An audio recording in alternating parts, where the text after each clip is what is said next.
Good morning, nursery class. Today, day is 19. Please take out your activity book of English and open page number 11.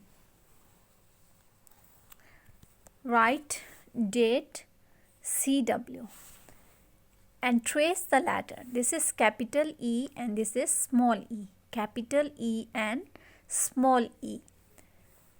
Now we learn how to trace the capital E. First of all, capital E write on these three lines and small e write on these middle two lines. We start from here. Draw first line, second line, third line and fourth line. Small e start from here.